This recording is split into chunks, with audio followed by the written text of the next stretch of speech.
Hello and welcome dear students. So today we are going to start the new poem from your Beehive work, that is Wind. It is composed by Subramania Bharati. So now let's continue. So now let's know something about the poet first. Subramania Bharati was a Tamil writer, a poet, journalist, Indian independence activist and a social reformer, and he was popularly known as Mahakavi Bharati. His full name was Chinnaswamy Subramania Bharati and he was called Subbaiah also. He was born on 11th December 1882 in Ittyapuram, Madras Presidency, India, and he was died on 12th September 1921 at the age of 38 in Madras, Chennai, in present in India. His important works included fiery songs kindling patriotism during the Indian independence movement. Now let's move to the introduction of this poem. So this poem is originally written in Tamil by Subramania Bharati, but it is translated in English by A.K. Ramanujan. So let's know something about this poem also. In this poem, the poet talks to the wind and he says that the wind is destructive. The poet linked this destructive power of wind to the adversities of life and says that weak people surrender before the opposite conditions in their life, but strong people face them boldly. So the poem gives an important message that we should mentally tough and physically strong in order to survive in the hardships of life.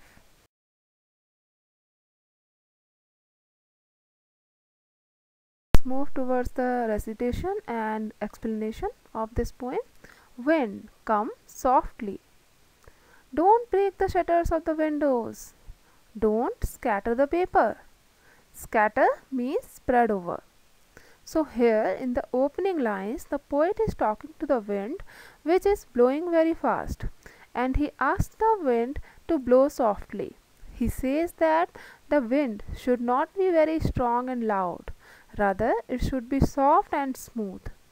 Then he continues by saying that the wind is very powerful and destructive as it breaks the shutters of the windows and scatters the papers.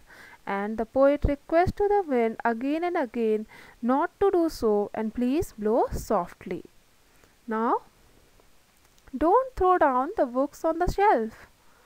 So here the poet says that when the wind is very powerful, all the books which are kept on the shelf fall down. So here the poet is describing the destructive power of the wind and he is requesting the wind to blow softly and smoothly. Then, there, look what you did.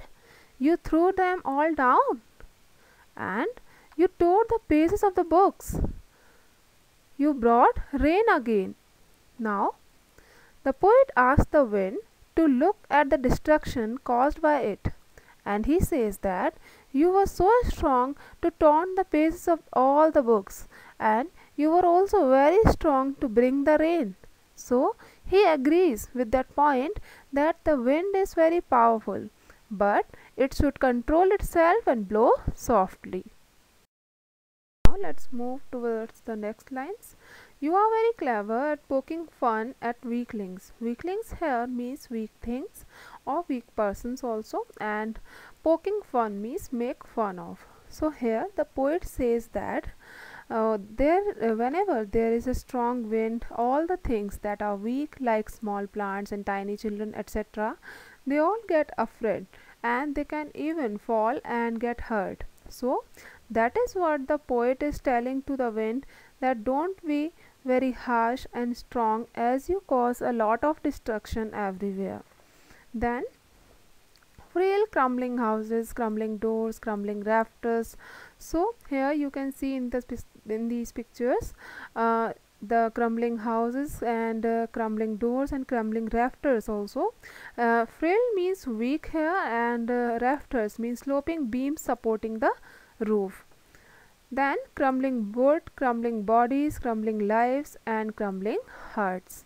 So here the word crumbling, that means falling, is repeated so many times in these lines to lay stress that everything which is weak, it has to suffer because of the heavy wind, as it leads to breakage of everything which is weak, and it also makes a fun of those things which are weak, like the houses which are not so strong, doors which are weak, and the beams on which the roof of the building is supported, they all fall down just because of this heavy wind.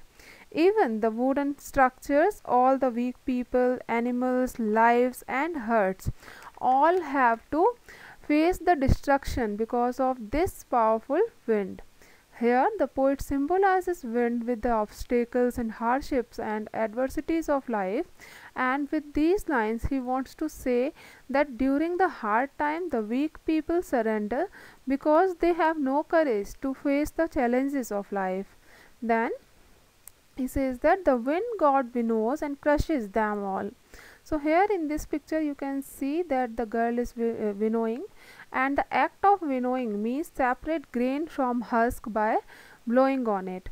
So here the poet is addressing to the wind as divine power or wind god, and saying that the powerful wind god winnows means as we separate grain from husk by blowing on it, in the same way the wind god separates the strong people who face the challenges of life boldly from the community of weak people who easily surrender before any adversity. So, here the strong people are compared to the grain and weak people are compared to the husk. And he says that all the things or persons which are weak are separated and damaged or crushed by the powerful wind god. He won't do what you tell him. So come, let's build strong homes. Let's join the doors firmly.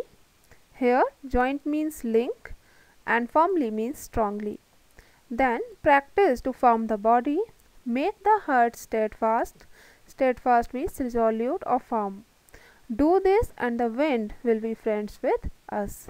So here the poet moves towards the readers or the audiences and says that the wind god won't follow the instructions made by the human beings. So it is better to make ourselves strong enough to face the challenges of life. And he says that the problems will not listen to us. They'll come as usual. So we must have to be prepared for them. And in preparations, what should we do? We should build strong homes to encounter the harmful effect of the wind, and we should join the doors firmly so that the wind cannot get into the house. And then he says that we should also make our bodies strong and hearts firm to face these adversities of life. He says that if we are strong enough to fight boldly with our problems and adversities, all the challenges will be like friends to us and will not feel that they are the cause of worry for us. Now, the wind blows out weak fires.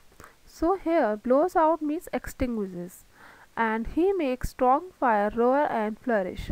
Roar and flourish means to make bold or to grow. His friendship is good and we praise him every day. So here the poet says that he describes about the wind, that how it acts doubly, and it acts are good and bad. It depends on us how we react towards them. He gives an example of weak fires by saying that the wind extinguishes weak fires, but it grows the strong fire and flourishes it to new dimensions. He compares the wind to God and says that we all admire wind daily. He compares weak fires with weak people and says that the weak persons of weak fires get finished in the face of the strong wind. But the strong fires or the strong people are supported by the wind god. So, the poet gives us a message that we should not feel bad if we are facing so many challenges in our life.